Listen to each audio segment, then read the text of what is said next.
তখন সন্ধ্যার ঠিক আগ মুহূর্ত। মফস্বল গলির ভিতর ইতিমধ্যে অন্ধকার নেমে গেছে। সেই গলির ভিতর দিয়ে বেশ ব্যস্ত পায়ে হেঁটে আসছে মিতুল। কিশোর বয়সী ছেলেটার গায়ে একটা ফুল হাতা শার্ট।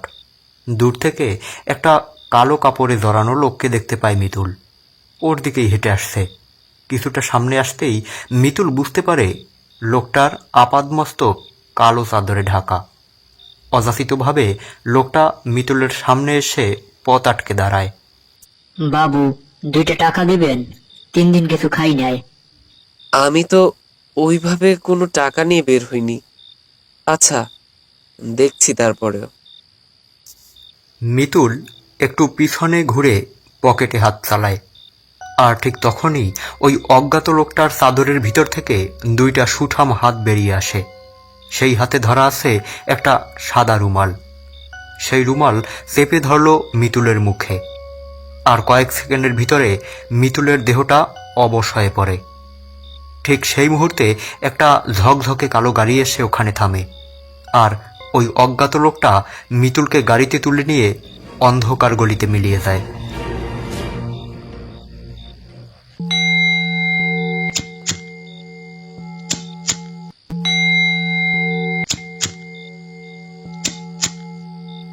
আপনারা শুনছেন মাঝরাতের কণ্ঠ। আর আমাদের আজকের নিবেদন লেখক কুশল মণ্ডলের কলমে ডিটেকটিভ গল্প একটি নিখুঁত অপহরণ। আমাদের চ্যানেলে নিত্য নতুন ভৌতিক, গোয়েন্দা ও তাড়না তান্ত্রিক ফ্যান ফিকশন গল্প আপলোড করা হবে। তাই সবার আগে এসব গল্প শুনতে এখনই আমাদের চ্যানেলটিকে সাবস্ক্রাইব করুন। তাহলে শুরু করছি আমাদের আজকের গল্প, একটি নিখুঁত অপহরণ। রবিবার সকালটা গোয়েন্দা আশুতোষের একটু অন্যভাবে কাটে। একটু দেরি করে ঘুম থেকে ওঠা, এরপরে নাস্তা করে পুরনো বই নিয়ে বসে পড়া। কিন্তু আজকে একটা ফোন কল পেয়ে তাড়াতাড়ি উঠতে হলো। শহরের একটা বনেদি পরিবার থেকে তার ডাক এসেছে। বিশিষ্ট ব্যবসায়ী মোহনলাল শর্মার ছেলে মিতুল শর্মাকে গতদিন সন্ধ্যা থেকে পাওয়া যাচ্ছে না। বনেদি পরিবার হওয়ায় পুলিশের ঝক্কিতে না গিয়ে প্রাইভেট ডিটেকটিভের দ্বারস্থ হয়েছেন। দোতলা বাড়ির 2য় তলার সামনে সুন্দর ব্যালকনি। ব্যালকনির নরম রোদে মুখোমুখি বসে আছেন গোয়েন্দা আশুতোষ ও মোহনলাল। বেশ মনোযোগ দিয়ে আশুতোষ ওনার কথা শুনছেন। ছেলেটা কখনো বাড়ির বাইরে থাকেনি। যত কাজই থাক না কেন বাড়িতে ফিরে আসতো। কিন্তু গতদিন সন্ধ্যাবেলা যে গেল, আর ফিরে এলো না। বাড়িতে কোনো কথা কাটাকাটি বা ওর মতের অমিল হয়েছে কি? না না, এমন কিছু হয়নি। এমনিতে ওর সাথে বাড়ির কারোরই কখনো মতের অমিল হয় না। যখন যা চাই তাই এনে দিই। থানাতে নিশ্চয়ই ইনফর্ম করেছেন? গোপীনাথকে আমি সব বলেছি। আমি জানি যে আপনার মনে একটা সন্দেহ হচ্ছে যে পুলিশ থাকার পরেও আমি কেন আপনাকে নিয়ে আসলাম। আসলে থানা পুলিশ আমাদের বংশের কেউ কখনো করেনি। সে মান সম্মানের দিক থেকেই হোক আর ঝক্কি ঝামেলার দিক থেকেই বলুন, আমরা সচরাচর প্রাইভেট ডিটেকটিভের উপরেই ভরসা করে এসেছি।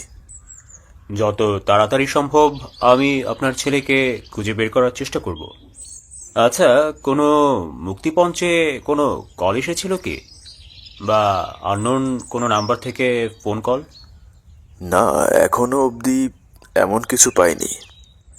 ঠিক এই সময়ে বাড়ির প্রধান ফটকের সামনে একটা ব্রেক কষার শব্দ পেয়ে দুজনেই সেদিকে তাকায়।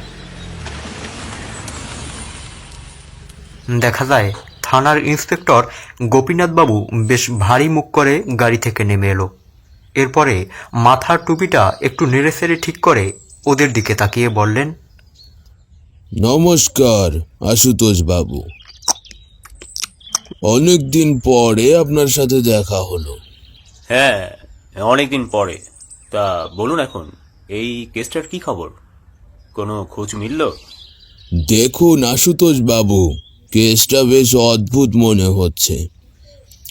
কিডন্যাপ হলো, কিন্তু না কোনো মুক্তিপঞ্চে ফোন আর না কোনো প্রমাণ। হ্যাঁ, আমিও বিষয়টা দেখে একটু অবাক হয়েছি। এই অপহরণের কারণটা কি, এটাই তো ঠিক বুঝতে পারছি না। শুনুন মোহনলাল বাবু, আমি অলরেডি আশেপাশের সব হাসপাতালে খোঁজ নিয়েছি, কিন্তু কোনো আপডেট মেলেনি। আপনাদের যেভাবে খুশি সেভাবেই কাজ করুন, কিন্তু আমি আমার ছেলেকে চাই। যত তাড়াতাড়ি সম্ভব ওকে আমার বাড়িতে ফেরত চাই। আমরা সর্বোচ্চ দিয়েই চেষ্টা করছি, আমাদের উপরে বিশ্বাস রাখুন। তাছাড়া আমাদের সাথে চৌকস গোয়েন্দা আশুতোষ বাবু তো আছেন, আপনি কোনো চিন্তা করবেন না। মোহনলাল বাবুর বাড়ি থেকে বেরিয়ে আশুতোষ আর গোপীনাথ মাত্র বাইরে পা ফেলেছেন। ঠিক তখনই কি যেন মনে করে মোহনলাল বাবু ওনাদের থামালেন। একটু শুনুন, আমার স্বর্গীয় বাবার একটা লাঠি ছিল। বাড়ির কেউ এই লাঠিটা ধরার সাহস পেত না, কিন্তু মিতুল নিখোঁজ হবার পর ওই লাঠিটা উধাও হয়ে গেছে।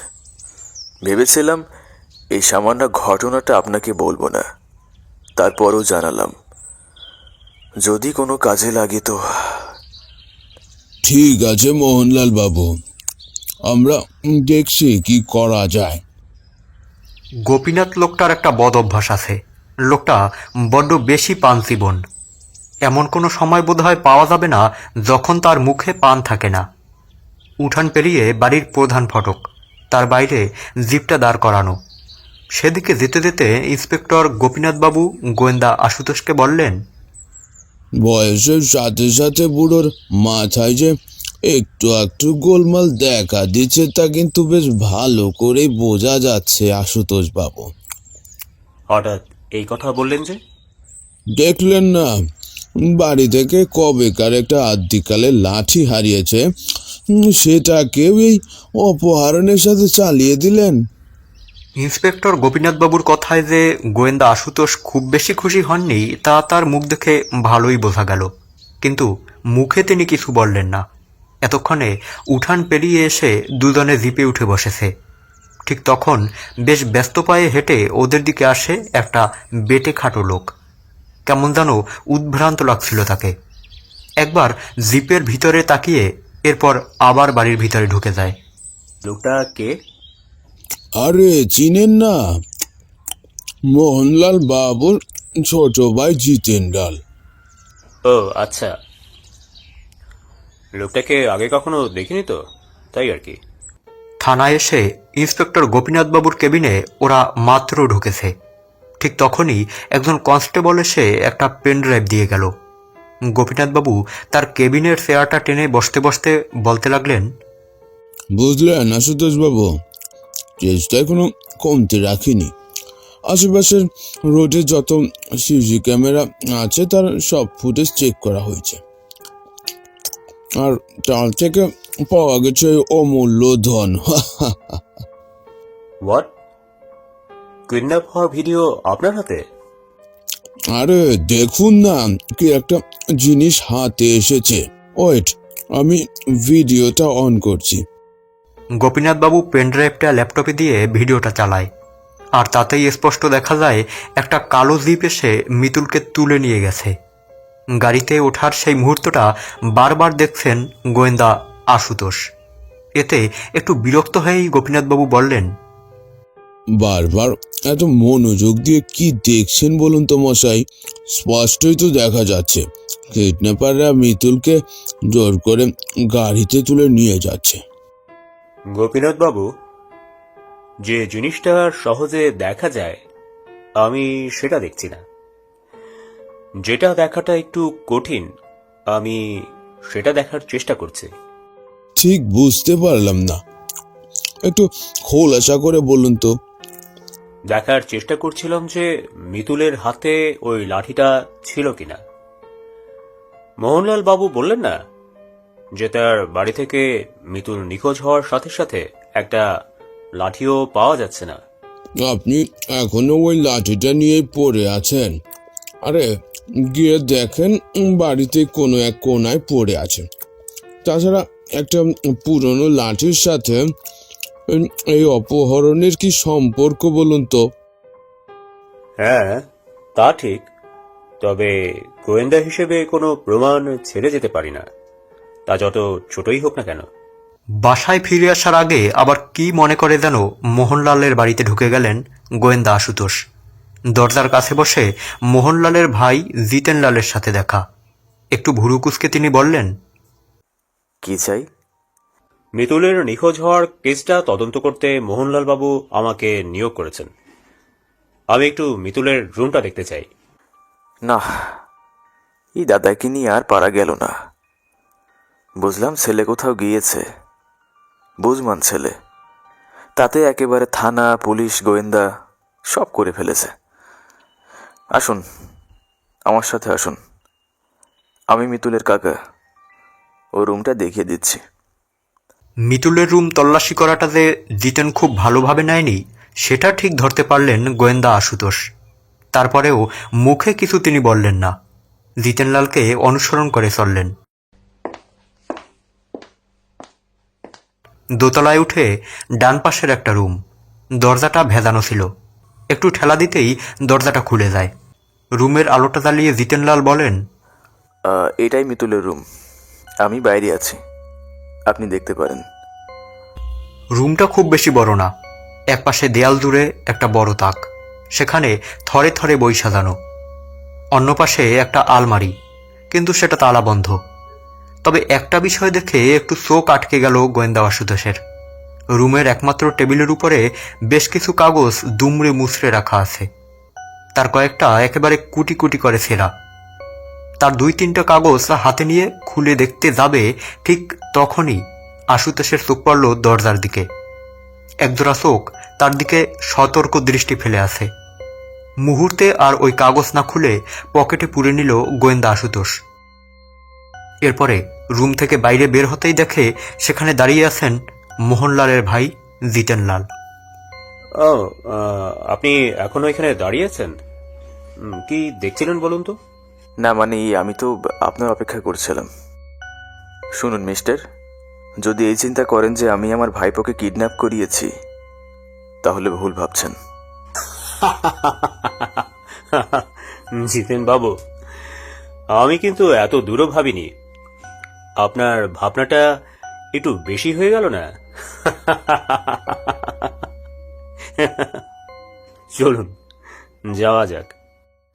গোয়েন্দা আশুতোষের মুখ থেকে শেষ কথাগুলো শুনে জিতেনলালের মুখটা একেবারে ফ্যাকাশে হয়ে গিয়েছিল। সেই রূপটা অবশ্য আশুতোষের চোখের আড়াল হয়নি। দরজা থেকে বাইরে বের হতে যাবেন, ঠিক সেই সময়ে পিছন থেকে একটা মহিলা কণ্ঠ ভেসে আসে। একটু শুনুন। গোয়েন্দা আশুতোষ একটু চমকে পিছনে তাকিয়ে দেখলেন মোহনলালের স্ত্রী পাপিয়া দেবী দাঁড়িয়ে আছেন।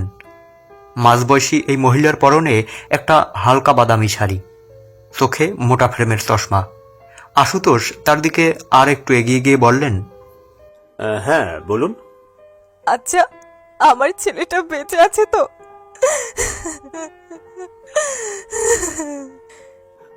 আহা পাপিয়া দেবী, শান্ত হন, একদম ভেঙে পড়বেন না। আমরা তো চেষ্টা করে যাচ্ছি, আপনার ছেলের কিছু হবে না।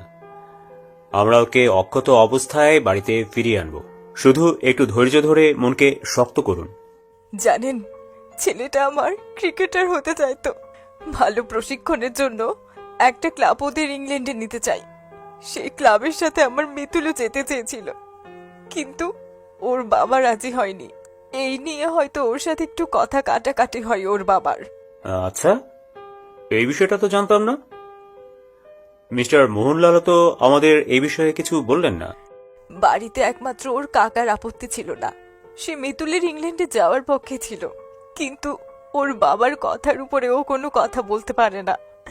তাই হয়তো ছেলেটা রাগ করে চলে গেছে।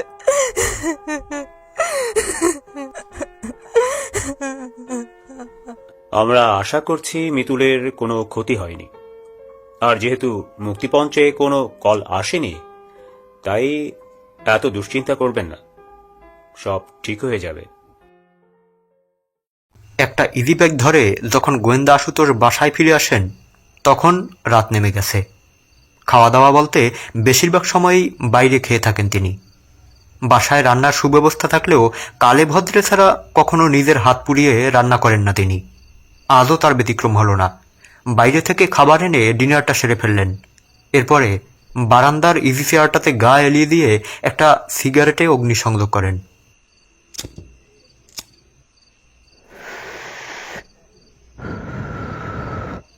ছেলে ক্রিকেটার হওয়ার স্বপ্ন দেখে। উচ্চ ক্রিকেটীয় শিক্ষার জন্য ইংল্যান্ডে যাওয়ার সুযোগ থাকলেও পরিবার তাতে সম্মত নয়, বিশেষ করে বাবা।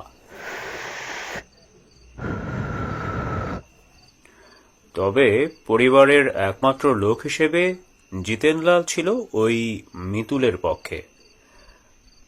তার মানে কি সে মিতুলকে বাড়ি থেকে সরাতে চাইতো? কিন্তু কেন? সম্পত্তি, উত্তরাধিকার? ঠিক সেই সময়ে কি মনে করে যেন কোটের পকেটে হাত চালায় গোয়েন্দা আশুতোষ, আর বের করে আনে মিতুলের ঘরে পাওয়া সেই দুমড়ানো মুচড়ানো কয়েকটা কাগজ। একটা কাগজকে সাবধানে খুলতে থাকে। কাগজটাতে বাংলায় 4টা লাইন লেখা। আশুতোষ লাইন 4টাকে মনোযোগ দিয়ে পড়ে। গাছ নয় গাছেই টাকা, যদি তারে দেখি, সোনা বলো রূপা বলো, সব কিছুই মেকি।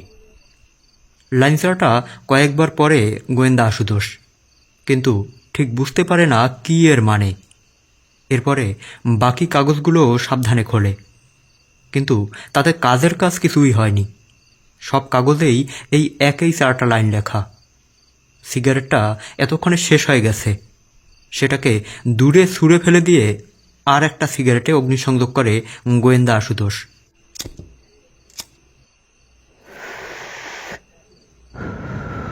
এরপরে দেহটাকে ইজি চেয়ারের সাথে মিলিয়ে দিয়ে গভীর চিন্তায় ডুবে যায়। গোটা কাগজে এই একই 4টা লাইন লেখা, কিন্তু কেন? কি এই 4টা লাইনের মানে?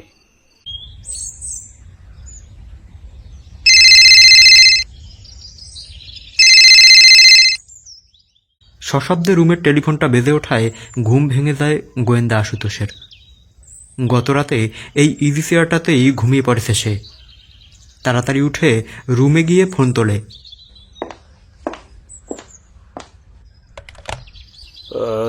হ্যালো, হ্যাঁ বলছি। কি কি বলছেন দাদা? রিয়েলি? আচ্ছা, আমি এক্ষুনি আসছি, একটু ওয়েট করুন। গোয়েন্দা আশুতোষ এক প্রকার বিদ্যুৎ গতিতে ওয়াশরুমে ঢুকে পড়ে।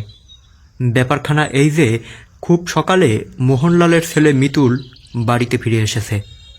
মোহনলাল গোয়েন্দা আশুতোষকে জানাতে যাবে ঠিক তখনই ইন্সপেক্টর গোপীনাথের আগমন হওয়ায় সেই এই দায়িত্বটা নেয়। মিনিট 15 ভিতর একটা ইজি বাইক নিয়ে মোহনলালের বাড়ির উদ্দেশ্যে বেরিয়ে পড়ে গোয়েন্দা আশুতোষ। যতক্ষণে গোয়েন্দা আশুতোষ মোহনলালের বারান্দায় পৌঁছায় ততক্ষণে গোপীনাথ চায়ের পর্ব শেষ করে ফেলেছে। আশুতোষকে দেখামাত্র উঠে দাঁড়িয়ে জায়গা করে দিলেন ইন্সপেক্টর গোপীনাথ। আসুন আসুন মিস্টার আশুতোষ, দেখুন তো মশাই, কি এক কাণ্ড ঘটে আছে।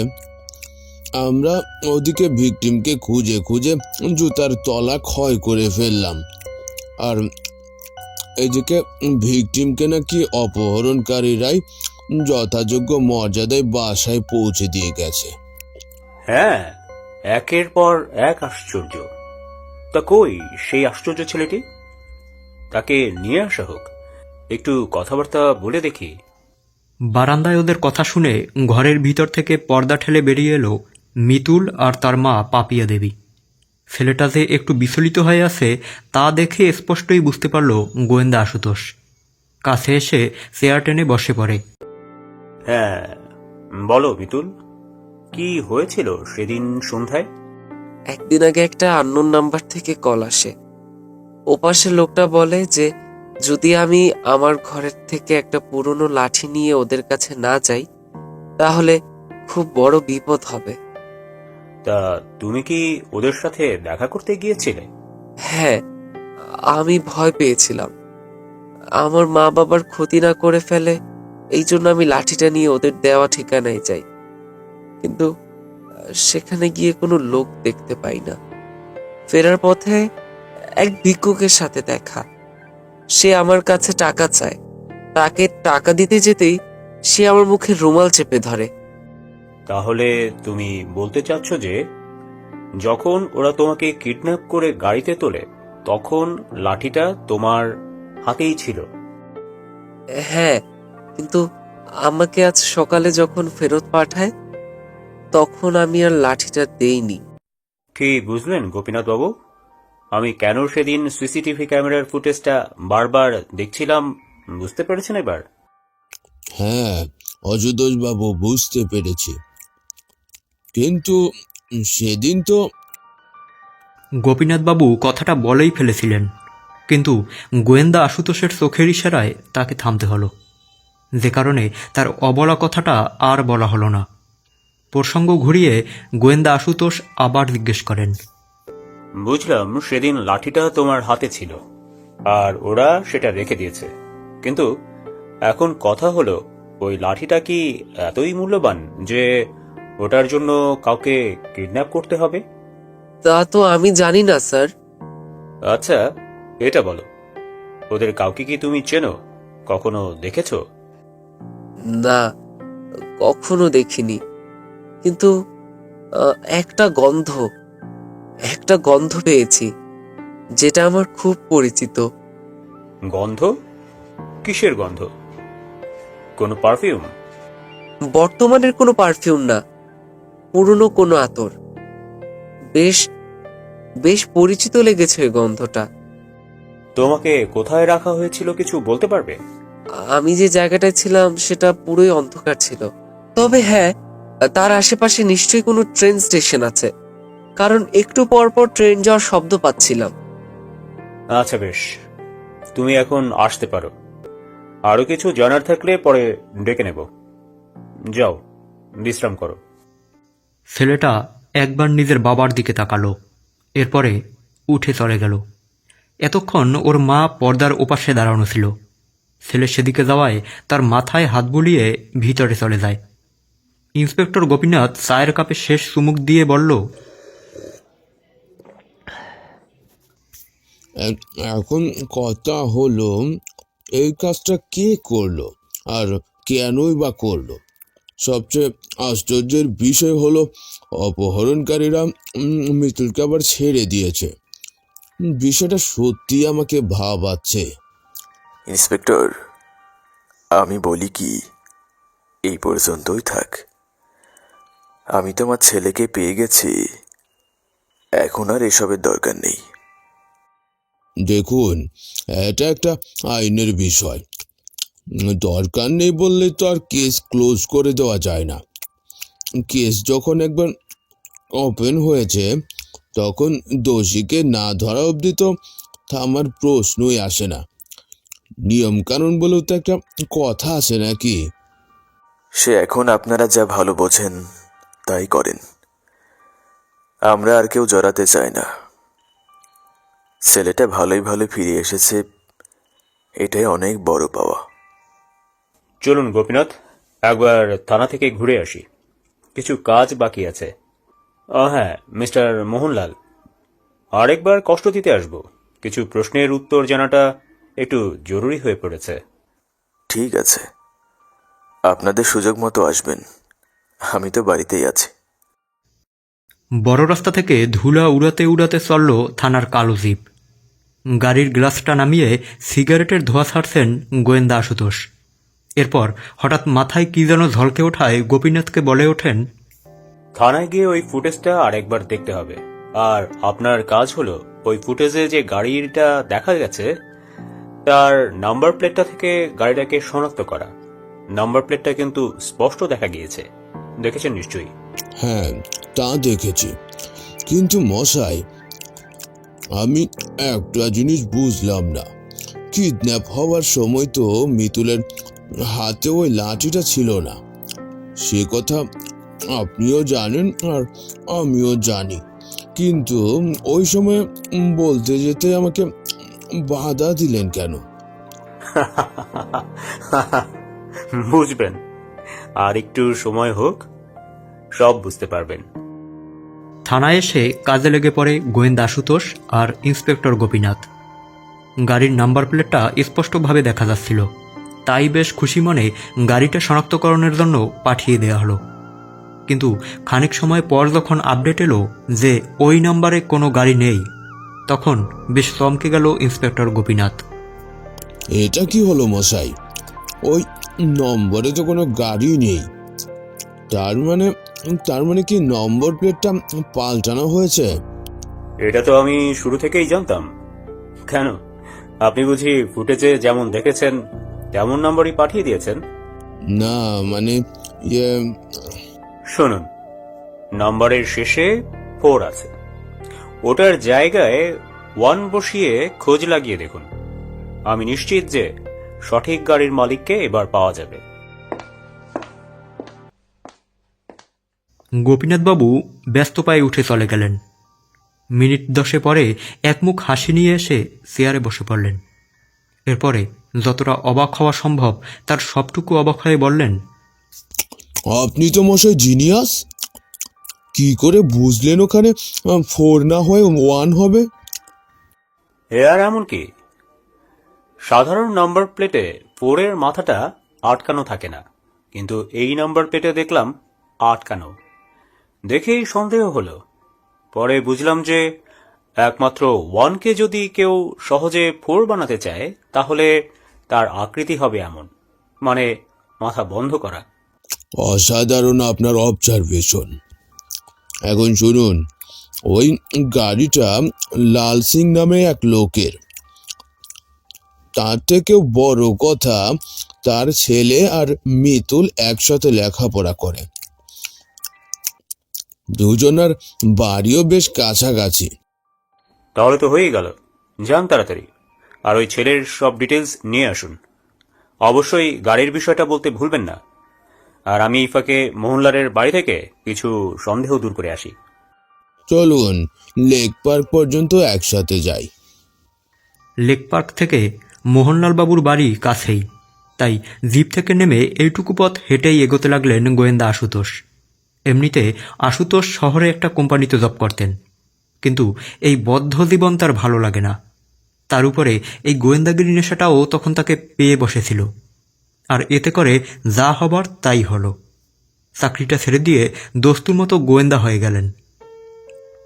মোহনলালের বাড়ির গেটটা ঠেলা দিয়ে ভিতরে ঢুকতে যাবেন, ঠিক তখনই দেখা গেল মোহনলালের ভাই জিতেনলাল বাড়ি থেকে বের হয়ে যাচ্ছেন।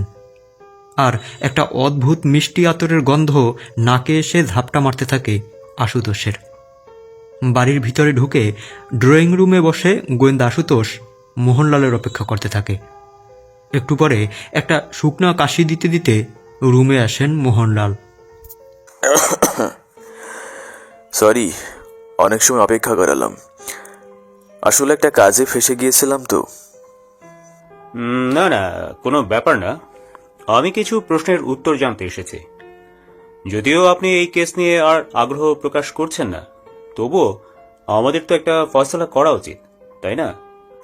হ্যাঁ, তা তো ঠিক। আচ্ছা বলুন, কি জানতে চান? আমি যতটুকু জানি তাতে আপনাদের ব্যবসাটা মূলত স্বর্ণ নিয়ে। এটা কি আপনি শুরু করেছেন নাকি আগে থেকেই হয়ে আসছে? না, আমি তো কেবল পূর্বপুরুষের কাজটাকে টেনে নিয়ে যাচ্ছি। ব্যবসাটা মূলত বাবার। খুব ভালো ধারণা ছিল, বলা যায় এই দিক দিয়ে একদম পোর খাওয়া লোক ছিল। বাবার মৃত্যুর আগ পর্যন্ত ব্যবসাটার উচ্চতা ছিল অনেক। তাহলে তো মৃত্যুর আগে আপনাদের জন্য বেশ অর্থ সম্পদ রেখে গেছেন, তাই না? হ্যাঁ, একেবারে কম না। আচ্ছা, আপনার ছেলের অনুপস্থিতিতে এই সম্পত্তির মালিক কে হতে পারেন? দেখুন, আমার তো আর কোনো ছেলে মেয়ে নেই। সেক্ষেত্রে মিতুলের অনুপস্থিতিতে আমার ভাই জিতেনলাল এই সম্পত্তির মালিকানা পাবে। আচ্ছা, বুঝলাম। মিতুল ক্রিকেটার হওয়ার জন্য ইংল্যান্ডে প্রশিক্ষণ নিতে যেতে চেয়েছিল, কিন্তু আপনি ওকে যেতে দিতে আগ্রহী ছিলেন না। এটা কি সত্য? হ্যাঁ, সত্য। দেখুন, আমার একটি মাত্র ছেলে, তার উপর আমার শারীরিক অবস্থা খুব একটা বেশি ভালো না, তাই দূরে পাঠানোতে আপত্তি ছিল বেশ। কিন্তু আপনার ভাই জিতেনলাল তো চাইতো যে মিতুল ইংল্যান্ডে যাক। আচ্ছা, সেদিন দেখলাম মিতুলের রুমে বেশ ভালো বইপত্রের কালেকশন আছে। মূলত এসব বই বাবার কালেকশন করা। খুব বই পড়ুয়া মানুষ ছিলেন বাবা। তবে বই পড়ার পাশাপাশি বাবার একটা বাতিক ছিল, তা হলো পুরনো জিনিস সংগ্রহ করা। যেমন পুরনো মূর্তি, আসবাব সামগ্রী, আগেকার দিনের যন্ত্রপাতি। ওই রুমটা বাবার। পরে ওখানে বাবা মৃত্যুর পর মিতুলের রুম করে দেয়া হয়েছে। আমরা খুব বেশি বই টই নিয়ে ঘাটাঘাটি না করলেও মিতুল বেশ পড়াশোনা করে। আমি একটু ওই রুমটা আরেকবার দেখতে চাই, যদি আপনার অসুবিধা না থাকে তো। না না, কোনো অসুবিধা নেই, আপনি আসুন আমার সাথে।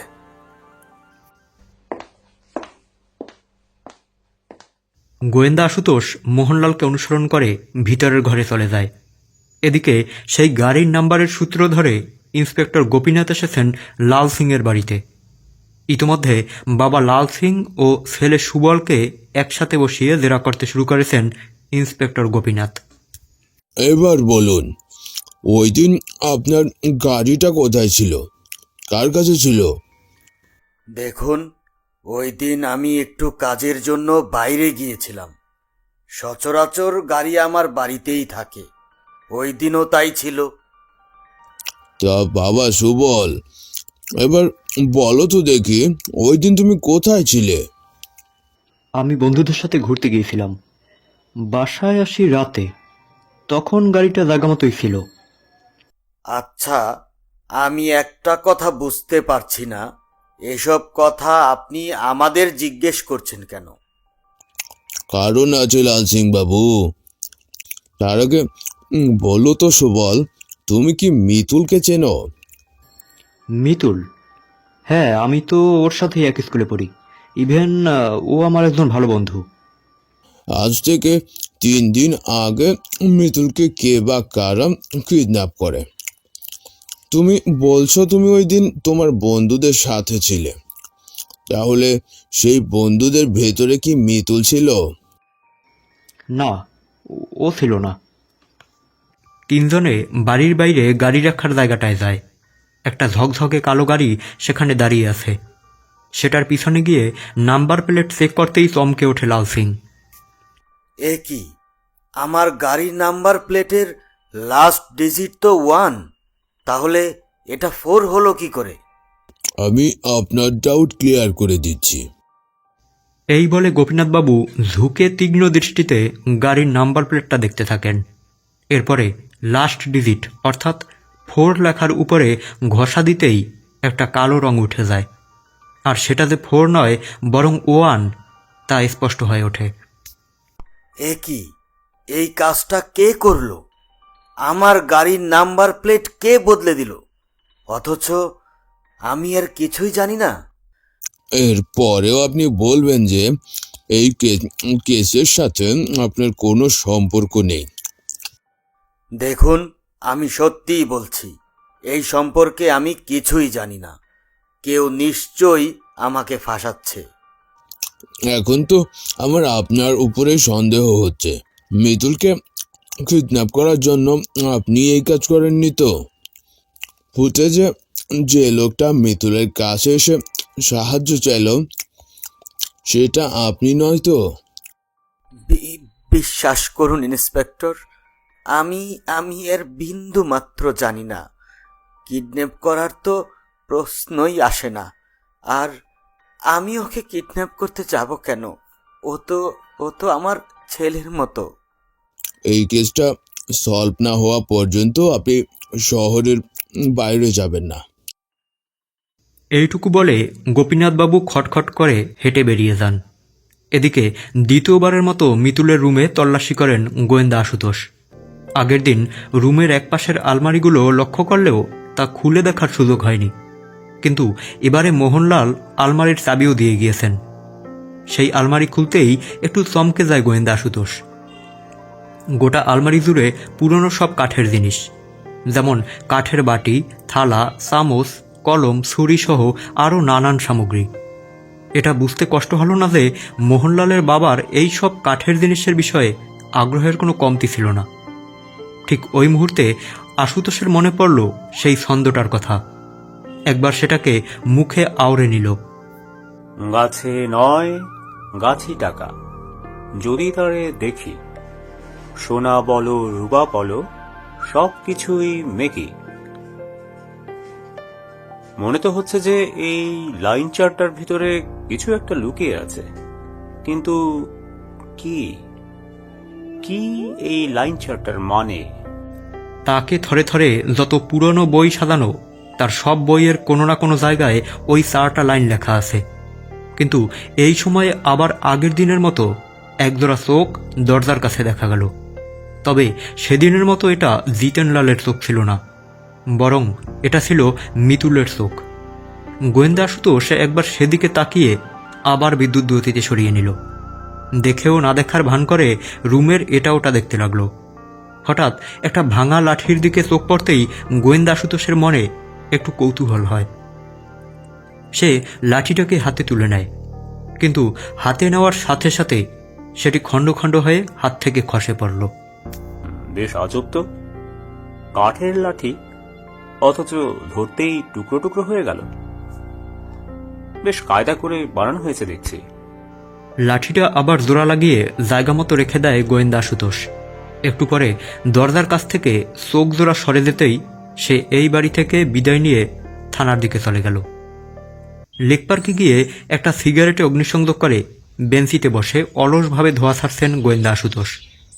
রাস্তায় খুব একটা গাড়ি বা লোকজন নেই। মাঝে মাঝে দুই একটা হর্ন ছাড়া তেমন কোনো শব্দ নেই। হঠাৎ থানার জিপটা এসে তার সামনে থেমে যায়।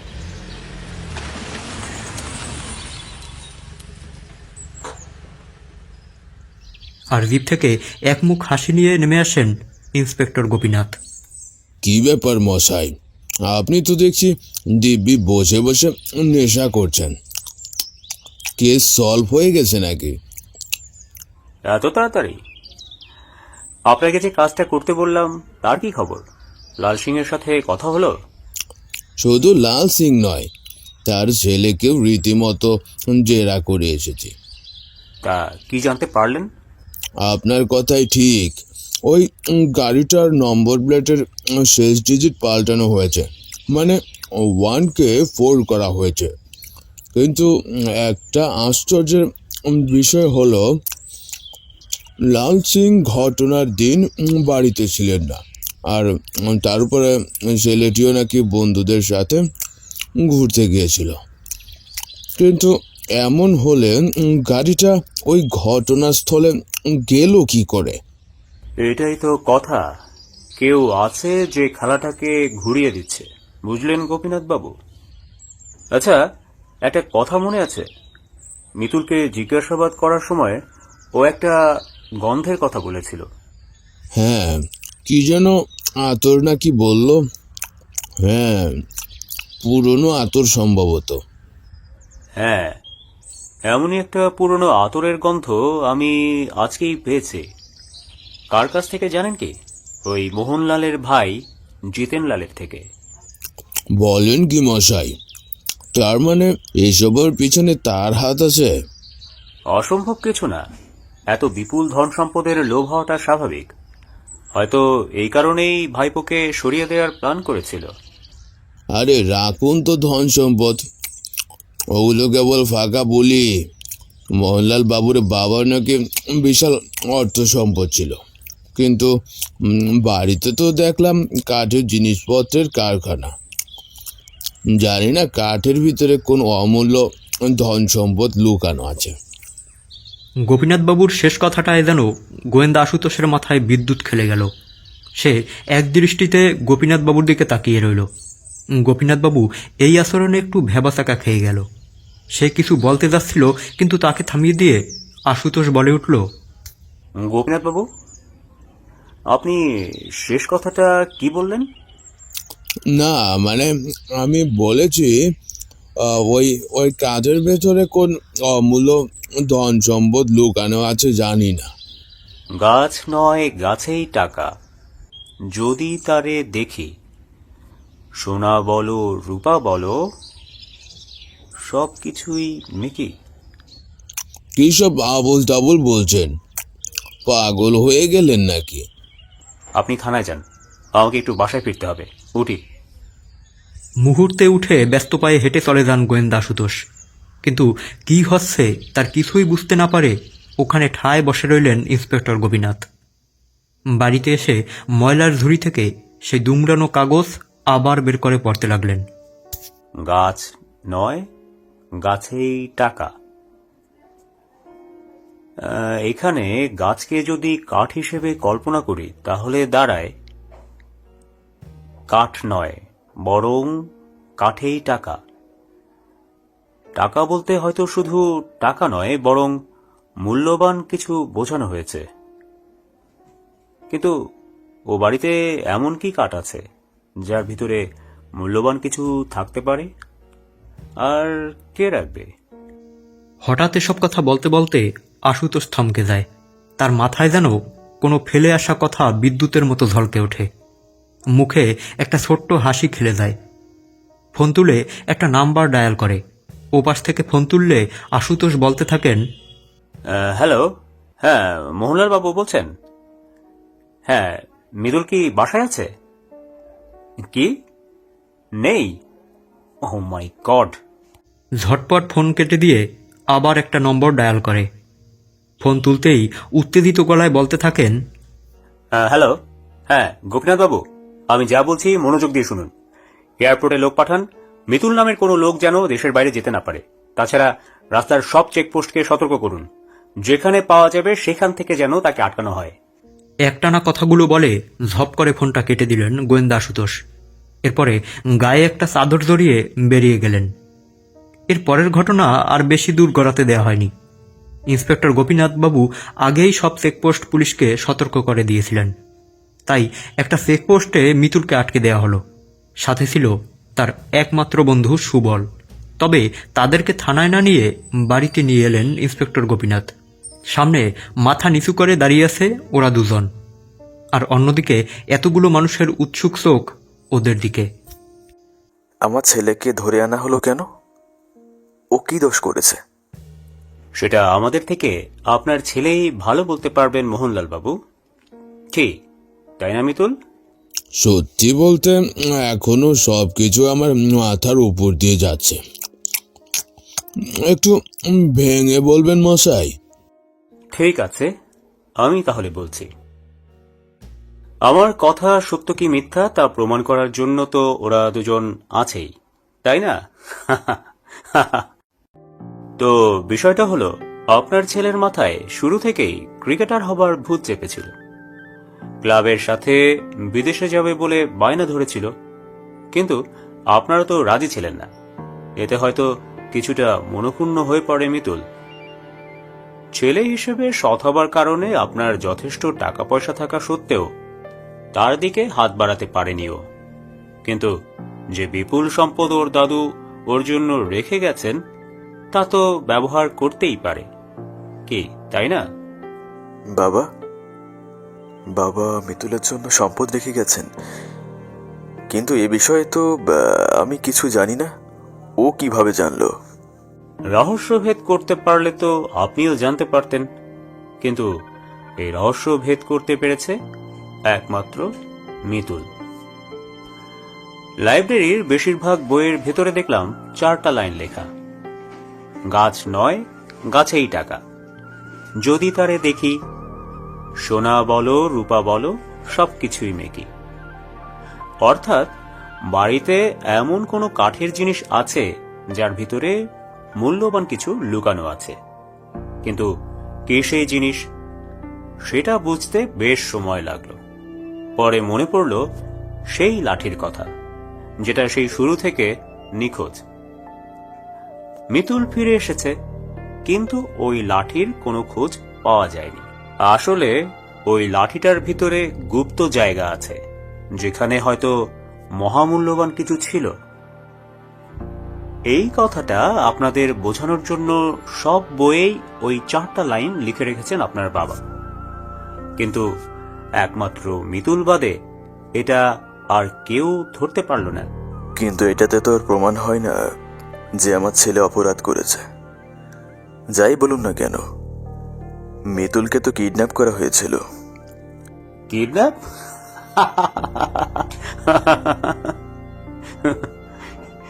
এটা আপনার ছেলে মিতুলের মুখ থেকেই শুনুন।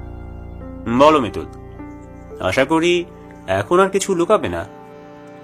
এতক্ষণ মাথা নিচু করেছিল মিতুল। আশুতোষের কথায় চমকে মাথা তুলে তাকালো। এরপরে এদিক ওদিক চাওয়াচাওয়ি করে বলতে শুরু করে, আমাকে কেউ কিডন্যাপ করেনি। ওটা সবই আমার প্ল্যান ছিল। দাদুর সব বইয়ে ওই একই 4টা লাইন লেখা। আমার মনে প্রশ্ন জাগে, এই লাইন 4টার মানে কি? অনেক চেষ্টা করে আমি এই 4টা লাইনের রহস্য উদ্ঘাটন করি। আসলে দাদুর লাঠির ভিতরে মহামূল্যবান 4টা হীরার খণ্ড ছিল। তখনই আমার মাথায় একটা বুদ্ধি আসে যে এই হীরার কথা কেউ জানে না, তাই এগুলো বিক্রি করে সে টাকা দিয়ে খুব সহজেই ইংল্যান্ডে পাড়ি জমাতে পারবো। আর এই কাজে আমি আমার এক বন্ধু সুবলকে সঙ্গী করি। একটা লোককে ঠিক করে কিডন্যাপের নাটক করাই। এই 24 ঘন্টা আমি সুবলদের গাড়িতেই ছিলাম। পরে সকালবেলা ওদের গাড়িটা জায়গা মতো রেখে আসা হয়, তাই কিডন্যাপের দৃশ্যটা শেষ করতে খুব বেশি অসুবিধা হয়নি। শুরুতে আমি লাঠিটা জায়গা মতো রেখে আসি, আর ফিরে আসার সময় এই কিডন্যাপিং এর নাটকটা করাই। হ্যাঁ, আর এই জায়গাটাই তুমি মস্ত বড় ভুল করে ফেলেছ। প্রথম যেদিন তোমাকে জিজ্ঞাসাবাদ করি সেদিন তুমি বলেছিলে যে কিডন্যাপাররা তোমার থেকে লাঠিটা নিয়ে গেছে, কিন্তু আমরা সিসিটিভি ফুটেজে স্পষ্ট দেখতে পাচ্ছিলাম যে কিডন্যাপ করার সময় তোমার হাতে কোনো লাঠি ছিল না। থাকবে কি করে? লাঠিটা তো আগেই গায়েব করে দিয়ে এসেছো, তাই না? আমার মূল টার্গেট ছিল ওই লাঠিটার ভেতরে থাকা হীরাগুলো, তাই ওটাকেই আগে সরিয়ে ফেলি। এবারে বলো, তোমার কাকা জিতেনলাল তো সবসময় তোমার পক্ষে ছিল, তাহলে তাকে ফাঁসানোর চেষ্টা করেছিলে কেন? ওই আতরের গন্ধটা তো মিথ্যা ছিল। তুমি এই কারণে বলেছিলে যাতে করে আমরা সহজে গন্ধটা ধরে ফেলতে পারি আর জিতেনলালের উপরে সন্দেহ করি। কাকাকে আমি ফাঁসাতে চাইনি, কিন্তু আমার স্বপ্ন পূরণের জন্য এটুকু করতেই হতো। তাছাড়া আমি তো ভেবেই রেখেছিলাম যে বিদেশে একবার যেতে পারলে সবকিছুই খুলে বলবো। তখন কাকা ফেসে গেলেও ছাড়া পেয়ে যাবে। তোমরা দুজনে বেরিয়ে পড়লে, কিন্তু টাকা কোথায় পেলে? মানে ওই হীরা কি বিক্রি করতে পেরেছো? কাকাকে হীরাগুলো দেখাতে কাকা অনেক টাকা দিয়ে ওগুলো কিনতে রাজি হয়। ব্যাস, আমারও আর ঝামেলা করতে হয় না। জানতাম কাকা ওই হীরের কথা কোথাও বলবে না। ভারী বুদ্ধি পেরেছ। একেবারে কাকার মাথায় কাঁঠাল ভেঙে খাওয়া যাকে বলে। তোমার প্ল্যানে কিন্তু আরো একটা গলদ ছিল হে ছোকরা। গাড়ির নম্বর প্লেটে 4 লিখতে উপরের দিকে ফাঁকা থাকে, কিন্তু তোমরা 1কে 4 বানাতে গিয়ে আর সেই ফাঁকা জায়গাটা রাখতে পারলে না। ব্যাস, গাড়ি শনাক্তকরণ করে ফেললাম। তোর মাথায় এত কিছু ঘোরে, এখন দেখ তোকে কি শাস্তি দেয়া হয়। অপরাধ যখন করেছো তখন সাজা তো নিশ্চয়ই পেতে হবে, তবে সাজাটা আমি এখনই ঘোষণা করে দেই। তা হলো, ওরা দুজনে ক্রিকেট বিষয়ে উচ্চ প্রশিক্ষণের জন্য ইংল্যান্ড যাবে আর নিজেদের ভবিষ্যৎ উজ্জ্বল করে 2টা নক্ষত্র হয়ে ফিরে আসবে। কিন্তু টাকা পয়সা? আহা, টাকা পয়সা নিয়ে আপনি চিন্তা করছেন কেন? আপনার বাবা কি জিনিস রেখে গেছেন তার কোনো ধারণা আছে? ওই টাকায় ওরা দুজনে দিব্যি চালিয়ে নিতে পারবে, শুধু আপনারা কোনো বাধা দিবেন না। এতক্ষণ পরে ছেলে দুইটার মুখে হাসি ফুটল। সে হাসির দামের কাছে এই মহামূল্যবান হীরের 4টা টুকরার দামও যেন মেকি। মানুষ তার হিংসাত্মক মনোভাব পূর্ণ করার জন্য কত অপরাধ করে থাকে, কিন্তু নিজের সৎ স্বপ্ন পূরণের জন্য এমন মাস্টার প্ল্যান কজনে করে? অবাধ্য আর বুনো সেই স্বপ্নগুলোকে বাস্তবায়ন করার জন্য যুগে যুগে এমন মাস্টার প্ল্যান হোক।